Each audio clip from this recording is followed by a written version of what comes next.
Ok. Buenas noches, compañeros y doctor. Mi compañero Eduardo y yo, América, les vamos a presentar el tema de fisiología cardíaca. Dentro del contenido, pues vamos a abarcar los siguientes conceptos, que son gasto cardíaco, también precarga y poscarga y sus leyes, también los determinantes del consumo miocárdico de oxígeno, presión arterial y resistencias periféricas.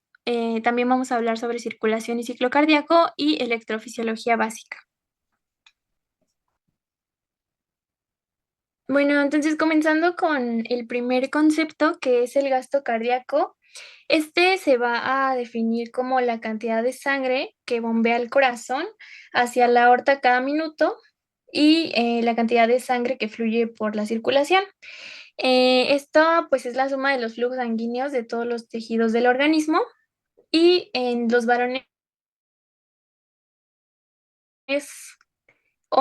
jóvenes y que también son sanos, el gasto cardíaco medio en reposo alcanza los 5,6 litros por minuto y en el caso de las mujeres va a alcanzar los 4,9 litros por minuto.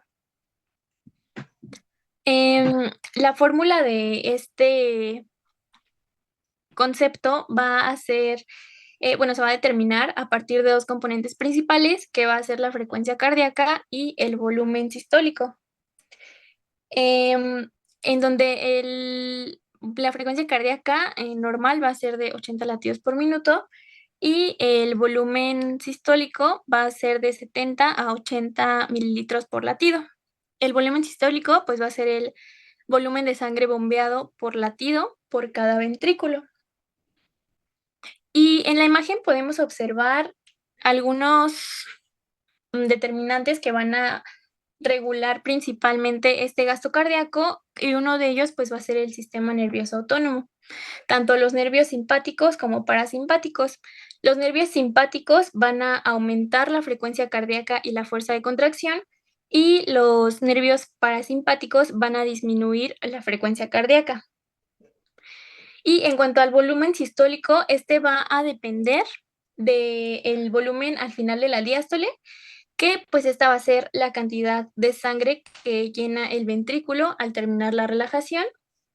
Entonces, cuanto mayor sea este volumen, mayor puede ser el incremento del volumen sistólico y este concepto pues está regido por el mecanismo de Frank Starling, que lo voy a abarcar más adelante, porque un ventrículo más lleno se estira más y pues dentro de ciertos límites se va a contraer con más fuerza. También está regulado por las fuerzas de contracción, que pues va a estar aumentada por la estimulación, simpática, como lo podemos ver en las flechas, y la disponibilidad de calcio también en las fibras miocárdicas. Y también va a estar em, regulado por la resistencia periférica total y la presión arterial media. Esto influye en la poscarga. Entonces, cuando mayor sea la resistencia, más difícil es eyectar sangre y menor puede ser el volumen sistólico. Entonces, como podemos ver, los conceptos que tienen las líneas punteadas, como los nervios parasimpáticos y la resistencia periférica total y la presión arterial media, perdón, son factores que van a inhibir la frecuencia cardíaca y el volumen sistólico. Y pues los demás que tienen las líneas que no son punteadas rectas, son los que los van a regular. Entonces, el gasto cardíaco no solo va a depender de la velocidad en la que va a latir el corazón, sino también de cuánto volumen de sangre bombea en cada latido, que va a estar modulado por la precarga y la poscarga.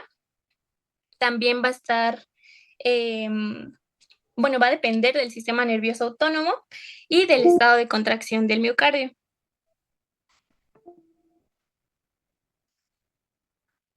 Y bueno, en cuanto a precarga y a poscarga, la precarga la vamos a definir como el grado de estiramiento máximo o tensión de las fibras miocárdicas antes del inicio de la contracción ventricular.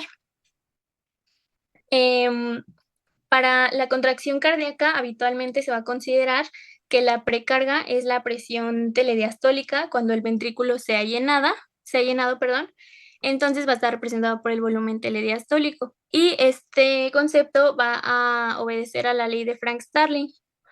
En cuanto a la poscarga, esta se define como la carga contra la que el músculo ejerce su fuerza contráctil. O también es la resistencia a la que el ventrículo se debe oponer para eyectar la sangre. Y esta poscarga va a obedecer a la ley de Laplace. Entonces, bueno, encontré estas imágenes que pueden como describir justamente estos dos fenómenos. En cuanto a esta primera imagen, podemos ver que, bueno, para entender estos conceptos, pues vemos al corazón como una máquina que va a recibir sangre del retorno venoso. Esta se va a distender durante la diástole mientras se llena. em, y va a bombear sangre durante la sístole. Entonces, la sangre del retorno venoso va llenando las cavidades ventriculares y va distendiendo las fibras miocárdicas, y esto va a generar que fuerzas de resistencia hasta que se llegue a un máximo. Entonces, hasta que se estén generando estas fuerzas de resistencia progresivamente, se va a llegar al final de la diástole. Entonces, las fuerzas generadas en este fin de la diástole va a ser el momento en el que las fibras van a llegar a su máxima elongación, y esto pues justamente va a recibir el nombre de precarga. Y gracias a la ley de Frank-Starling, las fibras miocárdicas se van a contraer fuertemente, generando sístole. Y bueno, em, sin embargo, van a existir fuerzas que se van a oponer a esta sístole, que están generadas por la sangre proveniente en la aorta y por la tensión que van a generar sus paredes, que pues serían el volumen sanguíneo y la resistencia vascular. Entonces, la combinación de estas fuerzas que se van a oponer a la sístole en el momento en que inicia recibe el nombre de poscarga. Y una vez vencida esta poscarga, la sangre va a fluir desde el ventrículo a través de la aorta y hacia todo el organismo. Y este volumen bombeado va a recibir el nombre de volumen de eyección sistólica, perdón. Entonces, pues para entenderlo un poco más, voy a hablarles de la ley de Frank-Starling. Em, Esta ley se va a definir como la capacidad intrínseca del corazón de adaptarse a volúmenes crecientes de flujo sanguíneo de entradas. Entonces, bueno, en la mayoría de situaciones, la cantidad de sangre que bombea el corazón va a estar determinada por la velocidad del flujo sanguíneo hacia el corazón, que pues va a ser el retorno venoso. Entonces, pues todos los tejidos periféricos van a controlar su propio flujo sanguíneo, y todos los flujos tisulares, perdón, se van a combinar y regresan a través de las venas, perdón, por la aurícula derecha. Entonces, el corazón a su vez va a bombear automáticamente hacia las arterias de esta sangre, de modo que va a fluir de nuevo este circuito. Entonces, pues esta capacidad de adaptarse a volúmenes crecientes de flujo sanguíneo de entrada se va a denominar mecanismo de Frank-Starling.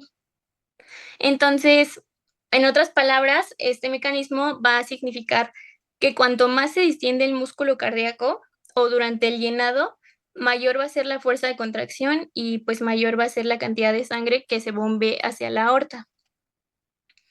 Y enunciada de otra manera, se puede decir que dentro de los límites fisiológicos, el corazón bombea toda la sangre que le llega procedente de las venas.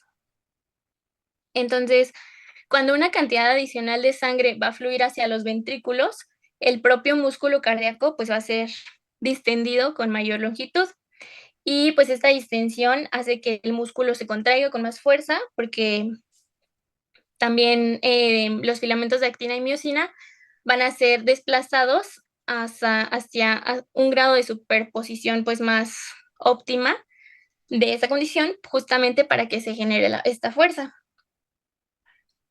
Entonces, bueno, en esta gráfica podemos ver que está el volumen sistólico y la precarga, y se van a delimitar dos zonas, una zona de pendiente y una zona plana, en la que la zona de pendiente va a ser cuando los cambios de la precarga van a originar incremento del volumen sistólico, y la zona plana pues va a ser en donde la modificación de la precarga va a variar de manera mínima.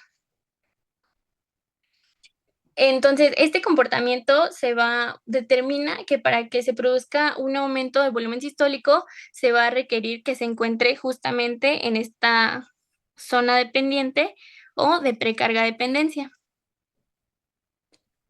Y bueno, en esta segunda gráfica podemos ver que también está el volumen sistólico y la precarga, y están pues ambas curvas, en donde la curva pues más alta está representado por el corazón normal, y la que pues va en recto es una curva que está representada por un corazón insuficiente. Entonces, en el caso de la curva de corazón normal, está mostrando que a medida que aumenta la precarga, también lo va a hacer el volumen sistólico. Entonces, significa que a mayor llenado ventricular va a generar una contracción más fuerte y va a haber un mayor volumen sistólico. En el caso de un corazón insuficiente, como en una insuficiencia cardíaca, la capacidad de respuesta del miocardio a la precarga pues va a estar muy reducida. Y aunque aumente la precarga, el volumen sistólico no va a aumentar de manera significativa. Y justamente, pues aquí nos lo explica con esas flechas, qué es la diferencia del volumen sistólico, que pues justamente va a indicar cuánto puede aumentar el volumen sistólico con el incremento de la precarga. Y vemos que en un corazón normal, pues va a ser mayor que en un corazón que presente alguna patología.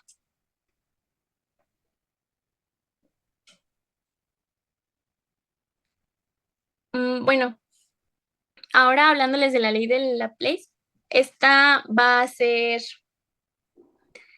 bueno, nos va a explicar la relación entre la tensión de la pared de un vaso sanguíneo y la presión dentro del vaso y su radio. Y pues aquí vemos una fórmula donde la T va a ser igual a la tensión en la pared del vaso, representada pues aquí.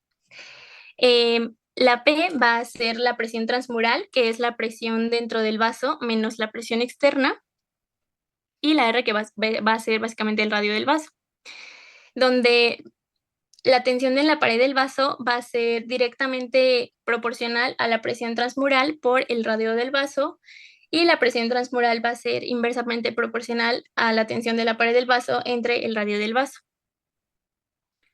Y pues aquí tenemos unas definiciones de lo que es presión sanguínea, presión transmural, presión de los tejidos y la presión intersticial, donde el comportamiento del vaso va a variar entre la presión interna y externa. Es decir, que si la presión sanguínea, como lo vemos aquí en la esquina, está con la presión transmural más la presión externa, perdón, el vaso va a mantener su estructura y funciona de manera normal. Si la presión sanguínea es mayor que la presión transmural más la presión externa, la presión sanguínea va a superar la resistencia de la pared del vaso, y esto puede llegar a que pues se rompa este vaso y puede causar un aneurisma. Y si la presión sanguínea es menor que la presión transmural con la presión externa, el vaso puede colapsar porque pues la presión externa va a ser mayor que la interna. Entonces, en vasos grandes como la aorta, donde el radio es mayor, la tensión de las paredes puede ser muy alta para soportar la presión sanguínea. Y por ejemplo, en vasos pequeños como los capilares, el radio es pequeño por lo que la tensión pues es menor y no va a requerir de tanta resistencia estructural.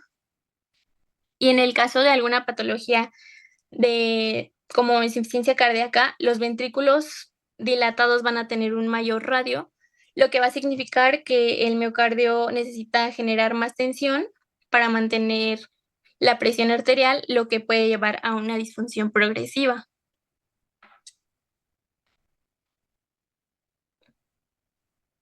Y bueno, ahora les voy a hablar de determinantes del consumo de oxígeno miocárdico,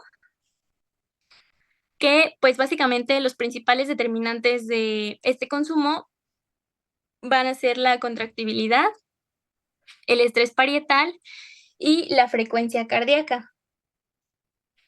Entonces, pues este consumo es crucial porque pues el corazón depende del metabolismo aeróbico para generar energía y un aumento en la demanda de oxígeno puede generar incluso o puede llevar a una isquemia si la oferta de oxígeno pues es insuficiente. Entonces, aquí podemos observar una fórmula donde va a ser, pues, justamente el consumo de oxígeno miocárdico va a ser igual a el flujo sanguíneo coronario, que es FCS, que, pues, es la cantidad de sangre que llega al miocardio a través de las arterias coronarias, por la diferencia arteriovenosa de oxígeno, que esta va a representar cuánto oxígeno extrae el corazón de la sangre que va a recibir. Entonces, los principales determinantes, pues, va a ser la frecuencia cardíaca, contractibilidad y estrés parietal. En el caso de la frecuencia cardíaca, pues, un aumento, pues, sabemos que un aumento en la frecuencia cardíaca va a incrementar el número de contracciones por minuto, entonces esto va a elevar la demanda de oxígeno. En el caso de la contractibilidad, un miocardio más contráctil va a requerir de más energía y por ende va a requerir más oxígeno. Eh, y el estrés parietal lo podemos ver determinado también por la ley de Laplace, que está mostrada en la ecuación, porque pues es justamente el estrés de la pared del vaso, donde la P pues va a ser la presión intraventricular, R va a ser el radio del ventrículo, H va a ser el grosor de la pared ventricular. Y bueno, si el ventrículo está dilatado o con alta presión, pues el estrés parietal va a aumentar, lo que va a elevar el consumo, perdón, de oxígeno.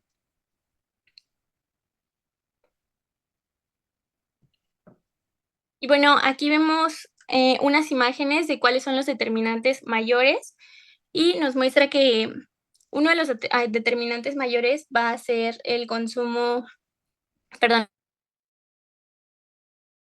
la actividad contractil o energía de contracción en un 80% que están relacionados con el trabajo cardíaco. Y podemos ver que la tensión parietal sistólica está relacionada en un 78% de justamente este consumo de oxígeno miocárdico. Entonces, pues como ya lo mencioné, esta tensión parietal tensión parietal sistólica, perdón, es el factor más demandante de oxígeno. em, y el trabajo cinético, que está en un 2%, pues va a representar una fracción mucho más pequeña del consumo de oxígeno, que esto va a estar más relacionado con el movimiento de flujo de sangre dentro del corazón. Y bueno, aquí podemos volver a ver justamente esta ecuación y pues solo para recordar que si el radio del ventrículo va a aumentar, la tensión parietal incrementa. Entonces esto aumenta el oxígeno. Y si el espesor de la pared aumenta, la tensión parietal va a disminuir, lo que va a reducir mucho la demanda de oxígeno. Esto es meramente importante en patologías cardíacas como en una insuficiencia cardíaca, ya que el aumento del radio ventricular va a elevar la tensión parietal y la demanda de oxígeno que nos puede conducir a una isquemia. En cuanto a la frecuencia cardíaca, en este esquema lo podemos, bueno, lo describe cómo esta va a impactar en el consumo de oxígeno, justamente con un aumento va a disminuir el tiempo de llenado diastólico y la reducción de llenado ventricular va a disminuir el volumen de sangre en el ventrículo.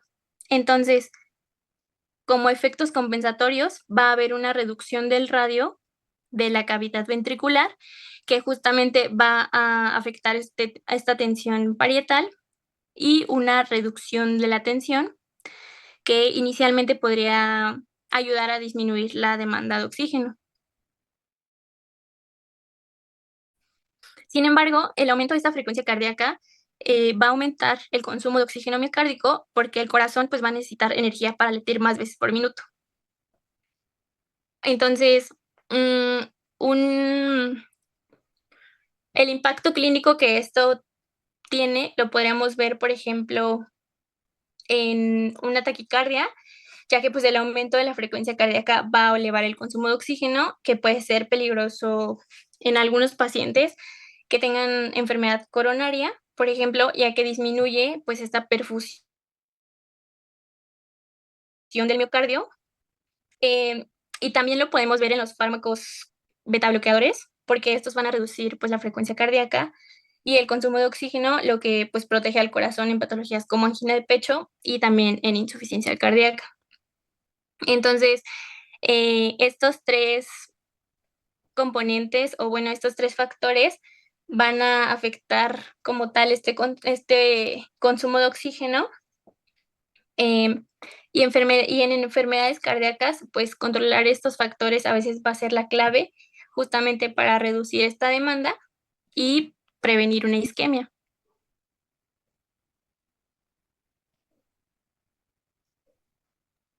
Y bueno, ahora comenzando con el subtema de resistencias vasculares. Ay, creo que ya no se ve. Ay, perdón. Ya. Esta va a ser la dificultad que va a enfrentar la sangre al circular por los vasos sanguíneos.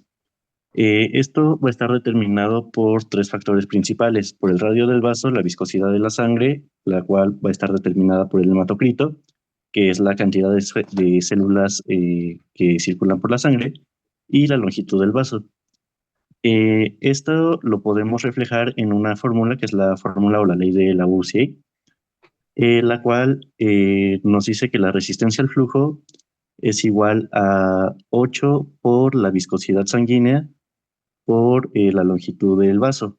Y esto sobre una constante de pi multiplicada por el radio del vaso a la cuarta potencia. Pero pues como esto está bien raro y no se va a entender, los libros de fisiología lo explican despejando, digamos, la fórmula. Y lo que nos dice esta fórmula es que el radio del vaso va a ser inversamente proporcional a la resistencia que va a tener la sangre al circular.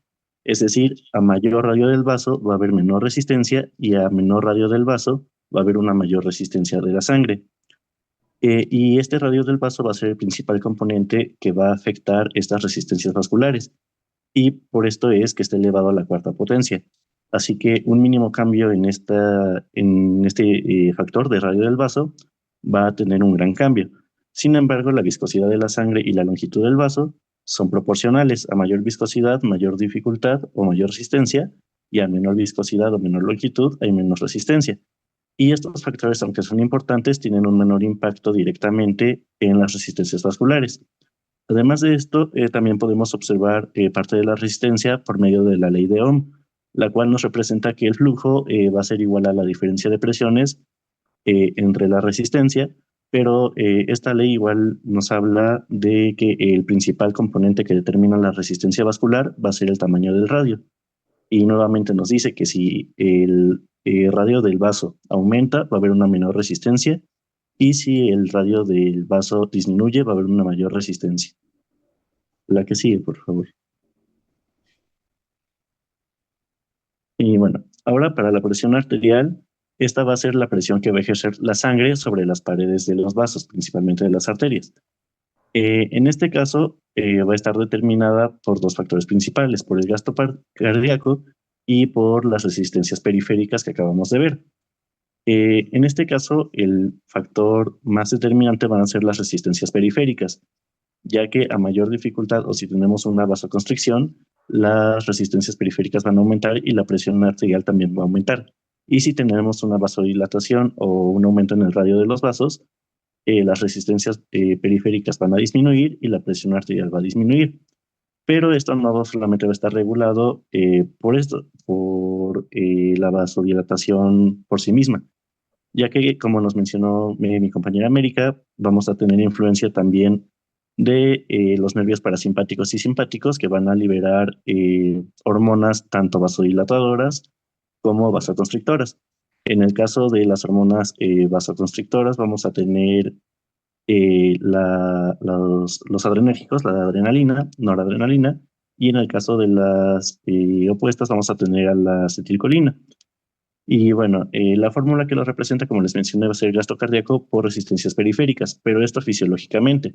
Para la práctica médica, como ya lo hemos visto muchas veces, hay una fórmula despejada, la cual va a representar la presión arterial media, la cual va a ser un promedio entre la presión máxima, que va a representar la sístole, y la presión mínima, que va a representar a la diástole. Y esta fórmula nos explica que la presión arterial media, o sea, el promedio, va a ser igual a 2 veces la presión arterial diastólica más la presión arterial sistólica entre 3. Y se debe de encontrar en un rango normal entre 70 y 100 milímetros de mercurio. Y tenemos algunas formas alternativas, como la de presión arterial media es igual a la presión de pulso, presión diferencial entre 3, más la presión arterial diastólica. La que sigue, por favor. Y bueno, como mencionamos, los factores que van a intervenir en esta presión arterial, pues van a ser justamente los que constituyen el gasto cardíaco y las resistencias vasculares. Por lo tanto, van a ser el volumen sanguíneo, la frecuencia cardíaca y las resistencias periféricas. Sin embargo, estos no van a ser los determinantes, pero no van a regular la presión arterial como tal. Para regular esta presión arterial vamos a tener dos mecanismos principales, los cuales van a ser los vasoreceptores y el sistema renina-angiotensina-aldosterona. En el caso de los vasoreceptores, van a ser receptores, para la redundancia, que se encuentran en el seno carotídeo y en el callado aórtico. Y estos receptores van a detectar la distensibilidad de las paredes de los vasos, en el cual van a detectar pues alteraciones en la presión arterial. Y como ya nos había mencionado nuestra compañera América, para no volverlo a explicar, pues van a regular la contracción cardíaca, la contractibilidad y también la distensibilidad de los vasos. Y en el caso del sistema renina-angiotensina-aldosterona, para no explicarlo todo y no tardarnos mucho tiempo, básicamente va a regular la presión arterial gracias a que va a retener agua y va a retener algunos electrolitos como el sodio y el potasio, además de la liberación de algunas hormonas vasoconstrictoras y como la hormona antidiurética. La que sigue, por favor. Ahora, en el caso del flujo, este va a ser la cantidad de sangre que va a atravesar de un punto de la circulación en un periodo de tiempo determinado. El flujo sanguíneo fisiológico normal o ideal, digamos, es de 5.000 mililitros por minuto, el cual es igual al gasto cardíaco. Y además de esto, vamos a tener dos tipos principales de flujo a través de los vasos. Vamos a tener al flujo laminar y al flujo turbulento. En esta imagen ponen tres, pero bueno, el flujo laminar normalmente se abarca como uno mismo con el que sale como perfil de velocidad parabólica en los libros de fisiología. Este flujo de velocidad parabólica va a ser un flujo con una corriente constante en el cual el centro del flujo va a ir a mayor velocidad que los que se encuentran a las paredes. Y este cambio de velocidades va a formar una forma parabólica como la que se muestra ahí.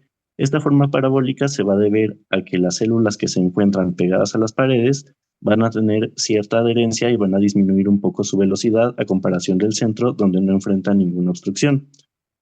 En cambio, en el flujo turbulento, que es el que vemos en la imagen C, se presenta en casos donde la velocidad del flujo es muy rápida, donde hay alguna obstrucción, donde hay algún giro violento o donde hubo alguna alteración anatómica.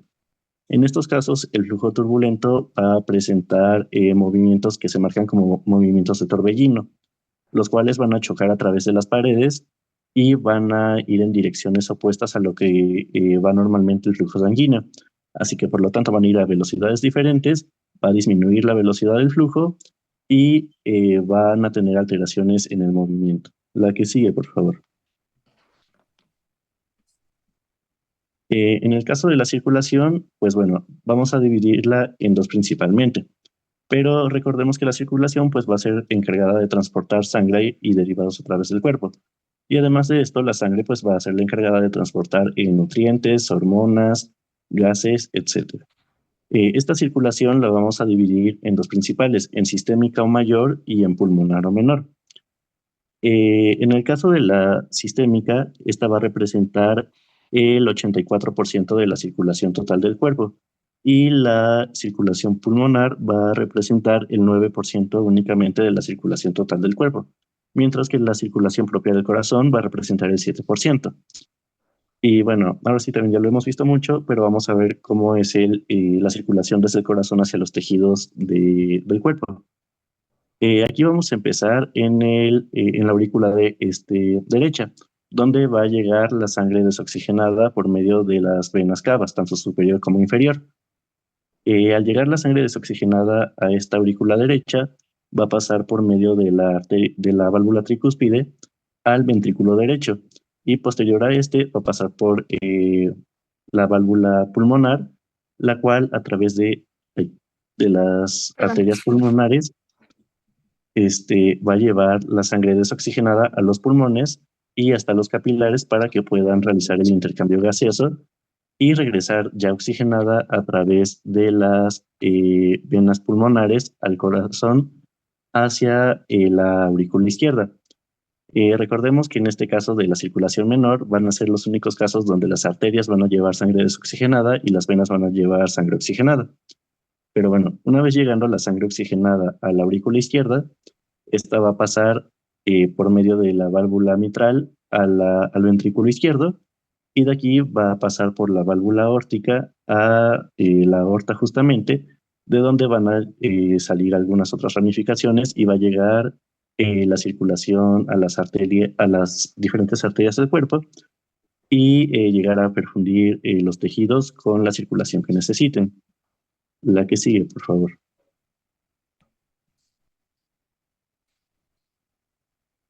Ahora tenemos algunas presiones intracardíacas, las cuales van a ser necesarias para que haya movimiento del flujo sanguíneo o de la sangre a través tanto de las cavidades del corazón como de los vasos sanguíneos, ya que recordemos que el movimiento de la sangre dentro de este sistema va a ser de mayor presión a menor presión. Entonces, la principal importancia que vamos a ver en estos cambios va a ser para la abertura y cierre de las válvulas. En este caso vamos a tener que la aurícula derecha va a tener una presión de 2 a 8 milímetros de mercurio, el ventrículo derecho va a tener en fase de relajación de 2 a 8 milímetros de mercurio también y en fase de contracción de 15 a 30 milímetros de mercurio. Después tenemos que la aurícula izquierda va a tener de 2 a 10 milímetros de mercurio de presión, mientras que el ventrículo izquierdo va a presentar de 23 a 12 milímetros de mercurio de presión en estado de reposo y de 100 a 140 milímetros de mercurio en estado de contracción. Además de esto, la arteria pulmonar igualmente va a tener presión de 15 a 30 milímetros de mercurio en estado de contracción y de 4 a 12 milímetros de mercurio en estado de relajación, y la aorta de 100 a 140 milímetros de mercurio en estado de contracción y de 23 a 12 milímetros de mercurio en estado de relajación. Y también una presión muy importante que vamos a tener va a ser la de los capilares.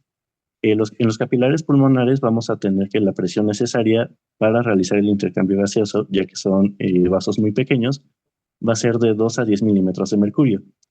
Y en el caso de los capilares periféricos, que no son pulmonares, va a ser un poco mayor, va a ser de aproximadamente 17 milímetros de mercurio, aunque no sale en esta imagen. La que sigue, por favor. Bueno, una vez viendo todo esto, podemos comprender que tenemos tres principios básicos de la circulación. El primero va a ser que el flujo sanguíneo en la mayoría de los tejidos va a estar regulado por la necesidad tisular. ¿Esto a qué se refiere? A que los capilares van a jalar la sangre necesaria para las actividades que requiera. Es decir, si por ejemplo en esta imagen que tenemos aquí el músculo empieza a trabajar más y necesita un aporte sanguíneo mayor, los capilares de este músculo van a vasodilatarse para tener un mayor flujo sanguíneo y que pueda llegar el aporte necesario. En el caso de los capilares, estos pueden aumentar, perdón, de 20 a 30 veces el flujo que registra, y esto se va a deber principalmente a la concentración de dióxido de carbono que presenta, ya que a mayor concentración pues va a necesitar mayor intercambio y esto lo va a aumentar. Como segundo principio básico tenemos que el gasto cardíaco va a ser la suma de todos los flujos locales de los tejidos, que ya había mencionado también mi compañera América. Y esto lo va a representar pues tal cual en el gasto cardíaco, ya que toda la sangre que vuelva nuevamente al ventrículo, a la aurícula derecha, va a ser la sangre que va a volver a circular nuevamente, y esto se va a aplicar con el mecanismo de Frank Starling, que ya nos explicó mi compañera, entonces no voy a darle más vuelta para no extendernos mucho. Y el tercero va a ser que la regulación de la presión arterial va a ser independiente de los controles de flujo sanguíneo y de gasto cardíaco. Como vimos, sí van a influir para su cálculo, pero se va a regular principalmente gracias a los vasoreceptores y a los sistemas hormonales. La que sigue, por favor. Y bueno, ahora tenemos el ciclo cardíaco, que pues bueno, este es un poco más largo que los anteriores temas. Y bueno, el ciclo cardíaco va a ser el proceso de relajación y contracción del corazón que va a permitir la circulación sanguínea. En este caso vamos a tener dos fases. Vamos a tener la fase de diástole, que va a ser la fase de relajación, y la fase de sístole, que va a ser la fase de contracción. En este caso vamos a empezar explicando el proceso de diástole, en el cual lo principal que tenemos que tener en cuenta es que va a ser donde se va a llenar las cavidades del corazón, y que en este caso las válvulas auriculoventriculares van a estar abiertas. Doctor, doctor, perdón, te voy a Sí, interrumpir. Nos queda un minuto. Vamos a salirnos y regresamos por el otro enlace, por favor. ¿Ya podrías continuar, por favor? sí, claro. Y bueno, vamos a empezar desde el proceso de la diástole. En este caso, el corazón está en un estado de relajación, y en este estado de relajación va a ser cuando el corazón va a empezar a llenar sus cavidades. En este caso, las válvulas auriculoventriculares, tanto la tricúspide en el caso del corazón derecho como la mitral en el caso del corazón izquierdo, van a estar abiertas.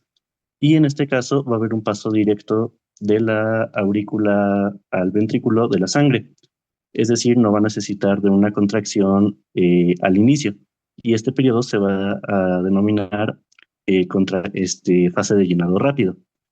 En este caso, va a llenar el ventrículo del cual estemos hablando, ya sea derecho o izquierdo, hasta una capacidad aproximada del 80%. Una vez llegando a esta fase, vamos a tener una contracción de la aurícula, perdón, la cual va a ayudar a que el 20% restante de la capacidad del ventrículo que falta por llenar, pues pase la sangre a través de la válvula auriculoventricular. Una vez que la capacidad del ventrículo ya está llena, se va a cerrar la válvula auriculoventricular. Y este cierre de la válvula auriculoventricular va a presentarnos el primer ruido cardíaco. En este caso, como aumentó la presión del ventrículo, vamos a hablar del izquierdo para no estarnos confundiendo tanto. Este aumento de la presión va a provocar el cierre de la válvula. Y una vez que tenemos la capacidad sanguínea completa del ventrículo, este va a empezar a contraerse sin liberar aún la sangre hacia su siguiente proceso. Esto lo vamos a denominar como contracción isovolumétrica. Va a ser contracción isovolumétrica porque únicamente el corazón va a ir apretando, digamos, para aumentar la presión necesaria, pero sin eyectar aún la sangre. Y esta contracción isovolumétrica va a ser para pasar de presión menor hasta una presión, en el caso de la aorta, de unos 80 milímetros de mercurio. En el caso de la arteria pulmonar sería aproximadamente de 8 milímetros de mercurio. Una vez llegando a estas presiones establecidas, va a vencer la presión, como los que vimos ahorita en las presiones intracardíacas, para que el paso de la sangre pueda ir a su siguiente destino, ya que la presión va a ser mayor. Una vez que llega a la presión establecida como 80 milímetros de mercurio, vamos a tener la fase de eyección, en el cual la sangre se va a liberar a su vaso sanguíneo grande. En este caso, la presión va a seguir aumentando normalmente y vamos a tener una disminución en el volumen. Esto va a pasar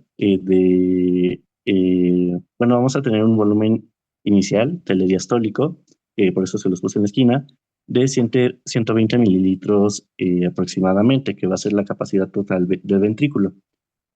Va a ser telediastólico porque va a ser lo que va a estar al finalizar la diástole. Pero una vez que tenemos la eyección, el volumen sistólico va a ser la cantidad de sangre que va a ser eyectada, ya que no toda la sangre que se encuentra en los ventrículos va a salir de estas cavidades. Entonces, la cantidad de sangre que va a salir de estas cavidades va a ser de 70 mililitros. Y estos 70 mililitros pues van a pasar a los grandes vasos y después de esto la presión va a empezar a disminuir en las cavidades, por lo cual vamos a empezar a tener una relajación isovolumétrica, en el cual el corazón ya no está en contracción, pero va a mantener un volumen constante, y este volumen constante va a ser el volumen telesistólico, el cual va a representar 50 mililitros normalmente, que sumados con el volumen sistólico, va a presentar al total el volumen telediastólico, que va a ser la capacidad total que tuvimos en los ventrículos. Una vez que tuvimos esta relajación isovolumétrica, vamos a tener un cierre de las válvulas, en el caso del corazón izquierdo, de la válvula aórtica o de la válvula pulmonar. Y esto nos va a presentar el segundo ruido cardíaco. Y aquí vamos a tener un descenso de la presión aún mayor, ya que pues ya no tenemos la presión ni de volumen ni de contracción. Y aquí vamos a tener nuevamente una fase de relajación, iniciando nuevamente en la diástole para continuar nuevamente con su llenado. La que sigue, por favor. Y bueno, ahora vamos a ver un poco de electrofisiología básica. En este caso solamente puse potenciales de acción y algunos temas derivados, ya que el tema de electrocardiograma me parece que lo va a dar el doctor, entonces también para no extendernos mucho, nos vamos a enfocar en esto. En este caso, el potencial de acción va a ser lo necesario, un potencial necesario para que una célula se pueda excitar y pueda provocar la contracción de las células cardíacas y realizar su función de circulación, eyección, etc. Este potencial de acción va a tener 4 fases principalmente. Vamos a tener una fase 0, la cual va a ser una fase de despolarización, la cual al presentarse un impulso eléctrico va a estimular la aparición de unos canales de sodio, los cuales van a jalar sodio hacia adentro de la célula para que este potencial de acción pueda dispararse. ¿Esto cómo lo vamos a ver? Lo vamos a ver ya que los milivoltios que tenemos en un estado de reposo de la célula cardíaca se va a encontrar normalmente negativos, en menos 90 milivoltios.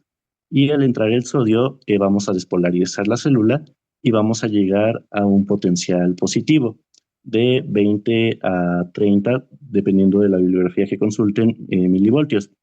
Esta imagen se las voy a cambiar para la presentación por una un poco más esquemática, porque creo que no se distingue bien. Pero bueno, entonces la fase 0 va a ser mediada principalmente por la entrada de sodio. Una vez que llegamos a esto, a este potencial de 20 a 30 milivoltios, vamos a tener la siguiente fase, la cual va a ser una fase de repolarización temprana, la cual se ve como una pequeña caída en esa curva. Esta va a ser determinada principalmente por la salida de potasio. Sin embargo, también vamos a tener algunos canales de calcio L o de calcio lento, los cuales van a ingresar calcio también a la célula. Posterior a esto, vamos a tener una fase 2, que va a ser la fase de meseta. Aquí está mal en la diapositiva, ahorita lo voy a corregir. Pero bueno, en esta fase de meseta vamos a tener nuevamente unos canales de salida de potasio, los cuales van a ayudar a repolarizar la célula. Además de esto vamos a tener entrada de calcio. Para la fase 3 vamos a tener una fase de repolarización rápida final, en la cual vamos a tener tres tipos de canales de potasio principalmente. Vamos a tener canales de potasio ultra rápidos, rápidos y lentos. Y en estos casos, los lentos van a ser los más importantes, ya que van a durar más tiempo, digamos, y van a ser los encargados de poder repolarizar correctamente la célula para su excitabilidad.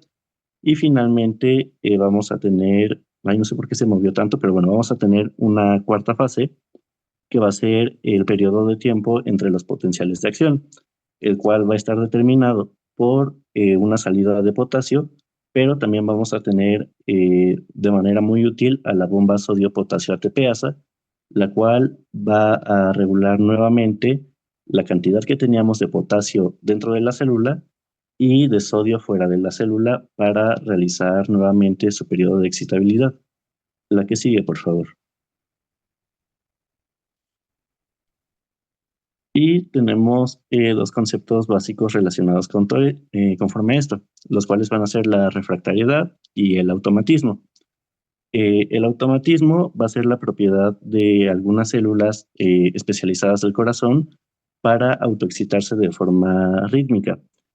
El tiempo necesario para que después de cada latido del corazón eh, pueda latir nuevamente se va a llamar refractariedad. Pero bueno, en el caso del automatismo, vamos a tener que en el caso de las células especializadas, como lo son los marcapasos del nodo auriculoventricular, del sistema de Purkinje y del nodo sinusal, no van a cumplir la misma gráfica que vimos de potencial de acción ahorita. La principal diferencia que vamos a ver va a ser en la fase 4, ya que en lugar de tener un periodo completamente recto, digamos, lo vamos a ver en la gráfica con una diagonal, ya que en cualquier momento puede, con este marcapasos, volver a excitarse de manera más rápida, ya que no necesita un estímulo directo del mismo modo que la célula cardíaca no automatizada. Y en el caso de la refractariedad, pues vamos a tener dos tipos de periodos refractarios. Vamos a tener el tipo de periodo refractario absoluto y el tipo de periodo refractario relativo. El tipo de periodo refractario absoluto lo vamos a observar desde el inicio hasta la fase 3. Esto va a ser porque el potencial de acción que esté enfrentando no va a permitir que aunque haya algún impulso eléctrico, se vuelva a excitar la célula. Y vamos a tener un periodo refractario relativo, el cual va a ser de la mitad de la fase 3 hacia la fase 4, en el cual la cantidad de energía de milivoltios que tiene va a permitir que algún impulso eléctrico pueda propiciar, si brinda la energía necesaria, otra onda de excitabilidad. Esta se puede ver tanto en la gráfica de potencial de acción como en el complejo QRS. En el complejo QRS va a iniciar el periodo refractario absoluto con el inicio del complejo QRS y va a terminar en la onda T. Y el periodo refractario relativo va a ser a la mitad de la onda T hasta que nuevamente se inicie el complejo QRS. Y me parece que ya es todo, doctor. Muy bien. Vamos a ver. Les mandé una solicitud para ver si me dejan compartir, por favor.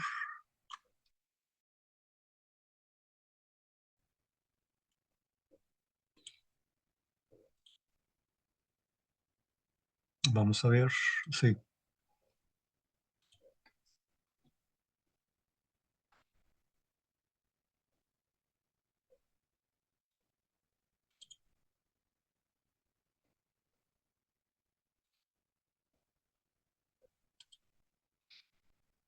Creo que todavía no se ve, ¿verdad?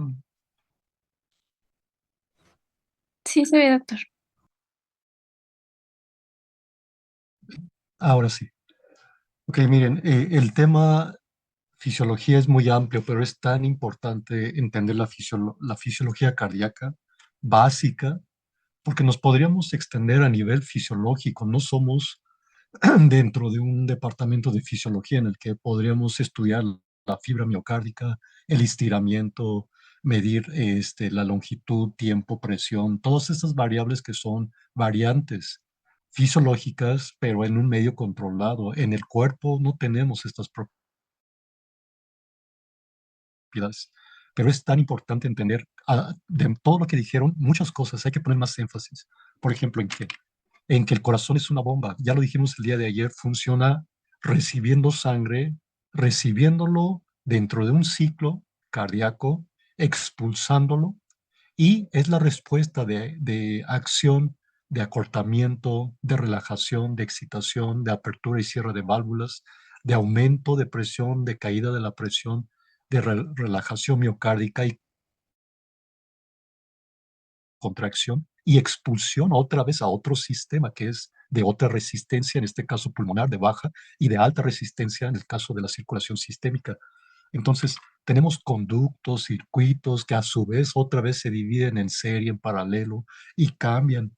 Y depende también de muchas cosas, de viscosidad, como ya lo dijo, se dijo ya en la exposición, de propiedades de flujo, si es un flujo eh, que tiene turbulencia en un ángulo, o que viene a través de una válvula que también cambió el flujo y se hizo turbulento, o tiene un flujo laminar a través de pues, lo más parecido dentro del flujo pulsátil de la sangre. Entonces el corazón no lo mandan como si fuera una máquina, una bomba, y ahí se va a ver cómo les va, les llega 120 de presión allá al cerebro, 200 a las extremidades. Bombea sangre en forma pulsátil, y cada vez que sentimos el pulso radial, el pulso humeral, carotidio, femoral, estamos sintiendo incluso en tiempo real ese flujo pulsátil. Por lo tanto, en la práctica clínica también podemos evaluar la función cardíaca simplemente tocando el pulso. Pulsos disminuidos pudieran ser expresión de bajo volumen o baja contractilidad miocárdica. Entonces, pues dijimos, ¿no? Que el corazón está funcionando con presiones de llenado y la presión arterial normal del cuerpo es de 120/80, pero también hay resistencia a su vaciado, la poscarga, que es esta serie de conductos de arterias, en este caso, que se convierten en arteriolas, y a nivel de los capilares pulmonares, al capilares periféricas, va disminuyendo esta presión a un nivel de difusión tisular a todo y al organismo. Y es ahí donde se efectúa el cambio de glucosa, oxígeno, nutrientes y el intercambio de los desechos que se provocaron en el metabolismo muscular, cerebral, de todos los órganos viscerales. Se recoge a través de un sistema venoso que lo lleva y lo manda a la circulación venosa. Y me voy a regresar aquí unas imágenes. La principal característica del sistema venoso, vean aquí, dice venas, tiene una propiedad fisiológica normal que se llama distensibilidad. Es muy distensible, y tal propiedad hace que la presión que llegó con una cantidad, una cifra, y que bajó a nivel capilar, se va acumulando gradualmente en el sistema venoso y va cayendo mucho la presión. Y es por eso que la presión de llenado hacia las cavidades derechas es muy baja. Es por rebosamiento, no llega a alta presión. Y si tuviéramos y no pusieron las características de las presiones de llenado ni de vaciado. Pero el gasto cardíaco, sí, dijeron 5.6 litros, después dijo el compañero 5 litros por fin, y ahora me voy yo a 4 a 5 litros. Es decir, ni más ni menos. Y esto varía inclusive durante el sueño fisiológico, baja más todavía. 3.5, no se necesitan tantos requerimientos. Por así decirlo, coloquialmente está descansando el corazón. Nunca se detiene, pero está a su mínimo nivel de funcionamiento. En cambio, nos ponemos a correr, estamos en un estado de estrés patológico o de estrés fisiológico, en el que se necesitan aumento de los requerimientos de consumo de oxígeno periférico, los músculos, cerebros, o un estado de enfermedad, catabolismo, sepsis, un estado de lo que sea. Entonces se necesitan más requerimientos y el gasto cardíaco aumenta. Por lo tanto, ¿quién le va a ordenar al corazón que aumente el gasto cardíaco? Dice aquí el índice de metabolismo del organismo. Y ese índice de metabolismo es lo que te exijo. Se supone que para eso estás, para bombear, para mantener la perfusión sistémica, pero también estamos conscientes de que lo vas a hacer a presiones de llenado y presiones de vaciado fisiológicos en límites. Y si tomas más líquidos y si se te somete a una poscarga o un volumen más de lo que debes de funcionar, ¿quién va a ganar? ¿Quién va a vencer? El corazón otra vez. Por la ley de Frank-Starling, lo que le llega lo va a bombear, pero dentro de límites fisiológicos. Es decir, aumenta la frecuencia cardíaca y aumenta el volumen latido, pero el volumen latido, incrementarlo, va a ser expensas de aumento de la precarga y alteración de la contracción. En este caso va a ser más fuerte la contracción, por lo tanto el volumen sistólico se va a incrementar. La poscarga puede estar fija o inclusive podría estar incrementada, pero aún así el gasto cardíaco es anterórado. Es decir, se necesitan una resistencia, es un tono vascular. No nada más ahí te la mando la sangre, pero el sistema arterial regula mediante varoreceptores, quimiorreceptores a regular la presión. Y finalmente, cuando llega a la cabeza, por medio de autorregulación ya más fina, local, cerebral, renal, la ajusta para la función a la que está. Es decir, el corazón no pues es una máquina, tiene funciones de sístole, de diástole y la precarga y la tensión ejercida sobre la fibra miocárdica al final de la diástole. Justo antes de iniciar la contracción, ese último volumen que llegó a la cavidad de sangre, por lo tanto es la última tensión. La poscarga es la tensión ejercida sobre la fibra miocárdica una vez que hubo acortamiento y eso significa la capacidad del corazón de vencer esa resistencia, el tono vascular. Y el tono vascular puede estar incrementado o disminuido. Por lo tanto, si tenemos en este ejemplo, en un ejemplo, hipertensión arterial, aumento de las resistencias, pues el aumento de las resistencias dice, pues a mí me tienes que vencer, yo tengo 140, 160 de presión arterial que tienes que vencer tu ventrículo, pues lo va a hacer, pero ¿qué es lo que va a pasar? Va a tener que aumentar el estrés de pared, la fuerza de contracción y la frecuencia cardíaca. Dijo la doctora, esas tres cosas que van a consumir mucho, ¿qué? Oxígeno. Bueno, si no hay lesión coronaria, si no hay obstrucción al flujo coronario, fisiológicamente lo va a hacer, pero que va a entrar en un estado de gasto cardíaco alto y pudiera finalmente terminar en insuficiencia cardíaca. Hay un límite, dice, yo ya no puedo contra esta poscarga que tengo que vencer. Aunque la contractilidad, pues esta propiedad miocárdica que tiene la de contraerse. Por lo tanto, si sumamos todas estas determinantes, nos va a dar el gasto cardíaco.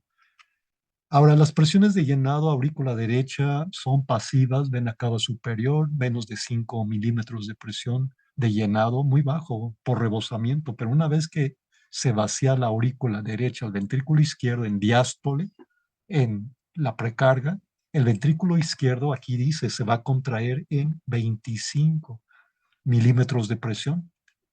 Entonces, ¿a dónde lo eyecta el ventrículo derecho? Pues a la arteria pulmonar. Y la arteria pulmonar, entonces, ¿a qué presión recibe la sangre proveniente del ventrículo derecho? 25. Y por lo tanto, la continuación, vean aquí, arteria pulmonar se divide a su vez en dos ramas que se bifurca cada vez más en arterias en serie, en paralelo, y a nivel capilar pulmonar, donde sucede el intercambio oxígeno-CO2. ¿Qué es lo que va a pasar? La presión disminuyó mucho, de 24 a la mitad, 12, y ahí se efectúa el intercambio oxígeno-CO2. Ya está oxigenada. Por lo tanto, va a regresar ahora a las venas pulmonares, aurícula izquierda, del lado izquierdo. Y si estaba en 12, ¿a qué presión se llena la aurícula izquierda? Aquí dice menos de 12, 10. Por lo tanto, aurícula derecha, 5 milímetros de llenado. Aurícula izquierda, 10 milímetros de llenado. Vean ustedes que tiene más presión la aurícula izquierda que la derecha, por lo tanto también en los cortocircuitos congénitos, comunicación interauricular, un foramen, un ostium primum, hay siempre flujo preferencial izquierda-derecha por aumento de presión izquierda-derecha. Y una vez que se vacía la aurícula izquierda, el ventrículo izquierdo dice, yo le inyecto a la aorta a 140, 120, 130 milímetros de presión, ahí te va la aorta. Y la aorta pues la recibe y volvemos a lo mismo, la regula, mantiene un tono a través de resistencias simpáticas, el sistema nervioso autónomo que lo regula con el parasimpático. Ciclo cardíaco, 3 fases de la sístole, 4 de la diástole, pero mejor voy a empezar yo hablando de la sístole, porque la sístole todo empieza con una despolarización. Si no hay una orden, ¿cómo puede relajarse? Como dijo el doctor, vamos a empezar por la diástole, pero pues, ¿cómo se está llenando si no hubo una orden primero de contracción? Entonces, lo que inicia el ciclo cardíaco es una despolarización, un QRS, un nodo sinusal que mandó una orden, todos tienen que despolarizarse al mismo tiempo. Por lo tanto, la primera fase de la sístole que dice aquí, contracción isovolumétrica. Todas las fibras miocárdicas se contraen y ¿qué es lo que le pasa a la cavidad? Pues se expulsa, fase de expulsión rápida y por último una fase lenta. Se acabó la sístole. Pero inicia la diástole y la primera fase de la diástole, ¿cuál será? Viene la orden, la onda T, después del QRS, la onda T. Y la onda T es una orden que dice todos relájense. Si no hubiera orden de relajación, quedaría como una piedra en contracción tónica. No se relaja, no se llena en diástole. Con 5 y 10 no tiene fuerza para abrir esa piedra de músculo. Entonces está relajado. Por lo tanto, hay disminución o más de una ausencia de resistencia al llenado. Por lo tanto, viene la fase de llenado rápido, llenado lento, que también se llama diástosis. Y por último, las aurículas que dicen, todavía falta sangre por vaciarme, ya se va a acabar la diástole, se contrae la aurícula, exprimirse un poquito más. Contracción auricular, que aporta el 15%, muy poquito, pero es sumamente útil, importante ese 15% en el llenado en la diástole. Y cuando se pierde ese 15% en fibrilación auricular, pues el paciente tiene síntomas, ¿no? De insuficiencia cardíaca, cae el gasto cardíaco. Vemos aquí 3 fases, sístole, 4 fases de la diástole, músculo. El tejido muscular es un tejido especializado, filamentos gruesos, filamentos delgados, actina, miocina, y a su vez la fibra de miocina está conformada por fibras de meromiocina que están entrelazadas y hay unas cabezas que sobresalen después de cierta distancia. Y estas cabezas tienen actividad ATPasa que van a interactuar con el filamento de molécula de actina, que a su vez es otro filamento diferente que tiene un esqueleto de tropomiosina y monómeros de actina a su alrededor. Pero la característica principal de la molécula de actina es que tiene ¿qué cosa? Complejos de troponina 3. Vean abajo, troponina T, I y C. Y son estas que van a interactuar con las cabezas de miocina, por lo tanto, ¿qué va a pasar? Acortamiento de la sarcómera una vez que hay despolarización. Y esto es importante, no se mencionó, pero ustedes como médicos en formación en este curso tienen que dominar a nivel molecular la situación. La fibra, la sarcómera, tiene en su superficie receptores beta 1 que son agonistas beta, estimulantes de contracción, y receptores muscarínicos que tienen afinidad por la liberación, por la acetilcolina, que es el neurotransmisor del parasimpático. Es decir, por un lado, contractilidad y por otro lado relajación. Una vez que un agonista beta 1 que de toda la superficie, más del 90% son receptores beta 1. Y eso significa, se traduce que el músculo está especializado sobre todo en contraerse, no en relajarse. Sirve de bomba, para eso está, por lo tanto tiene muchísimos receptores. Cualquier cosa lo puede despolarizar. Pero también dice, con un límite, tengo una polaridad, si mi estimulación no es suficiente, no me voy a despolarizar. Y eso ya se vio en Electrofisiología, dijo el doctor, está polarizado. Bueno, total que viene el agonista beta 1, adrenalina, norepinefrina, el agonista, y estimula el receptor beta 1 y esto a su vez estimula el receptor de una proteína G estimuladora que activa a la molécula de nilatociclasa. Esta es una enzima que rompe una molécula de ATP y lo convierte en AMP cíclico. Y este actúa como segundo mensajero que hace fosforila, el canal de calcio. Y una vez que entra calcio, calcio libera más calcio. Es decir, de fuera hacia adentro inunda el citosol de calcio y este a su vez abre compuertas del retículo, sí, sarcoplásmico a través de un receptor fosfolamano y libera cada vez más todavía calcio. Y ustedes dirán, ¿para qué tanto calcio, doctor? Pues es necesario el calcio para que la troponina I, que está en forma inhibida de la contracción, haga un giro y se exponga la troponina T, que va a interactuar con la cabeza de la meromiocina y de la miocina y va a haber acortamiento de la sarcómera. Entonces, una vez que sucede acortamiento, contracción, ya dijo la doctora, aumenta la fuerza de contracción, un estímulo beta 1 agonista, aumenta la fuerza de contracción. Número 1. Número 2, la frecuencia cardíaca. Y número 3, consume o mucho oxígeno. Tres cosas, nada es gratis en este mundo, dice. Perfecto, yo trabajo, pero mándame oxígeno. Necesito oxígeno, mucho oxígeno. ¿Por qué? Porque la contracción, la energía de dónde saca la fuerza de contracción es a través de los ácidos grasos libres y para producir moléculas de ATP, energía. Dos se pueden producir por la vía de la glucólisis, otras dos vías, otras dos moléculas se pueden producir por la vía del, el, ¿cómo se llama? El ciclo de Krebs. Mucho, muy vago, mucho, muy mediocre la producción. 2 y 2 son 4 comparado con la respiración mitocondrial, pero necesita oxígeno. Esa es la condición. Produce 32 moléculas de ATP y la otra vez, aquí está resaltado en rojo, necesita oxígeno. Entonces, ¿por qué? Porque una vez que pasa esta vía por diferentes vías metabólicas internas, se produce la cantidad de ATP necesaria, energía para promover esa contracción. Muy bien, vasodilatadores, vasoconstrictores, acetilcolina, óxido nítrico como relajación, es decir, se relaja. Hay una regulación también local y una regulación periférica. Y los determinantes del consumo miocárdico de oxígeno, ya lo comentaron y lo quiero resaltar.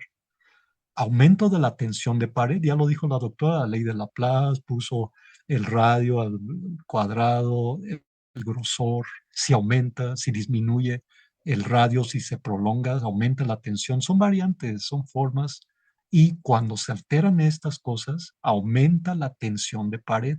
Y una cosa que aumenta mucho la tensión de pared es que el ventrículo, la cavidad, tiene que trabajar contra una poscarga incrementada. Imagínense la cavidad. Si ustedes tienen aquí imagínense un globo lleno con agua. Ahí está lleno y ustedes con su mano, pues la están apretando. Ya después de cierto rato ya me cansé, pero yo les digo, no dejen pues ya me cansé.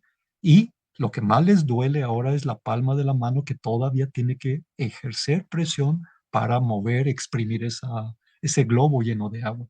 Pues algo parecido acá, si el ventrículo tiene que exprimirse, vaciar su contenido contra una poscarga de 170 la presión, pues lo hace, la tensión muy incrementada y que es lo que necesita mucho oxígeno. Ese es un ejemplo. La contractilidad miocárdica, si está hipertrófico, dice, pues no hay problema. Yo tengo mucha masa, estoy hipertrófico por cualquier cosa, por ejercicio, por enfermedad o por lo que sea, y necesito mucho oxígeno porque tengo mucha masa. Y cualquier situación que aumente la frecuencia cardíaca aumenta la necesidad de consumo de oxígeno. Muy bien, doctores, pues le dejamos aquí. Faltan unos segundos nada más. O bueno, no, creo que faltan 5 minutos. Y pues, ¿alguna pregunta, doctores?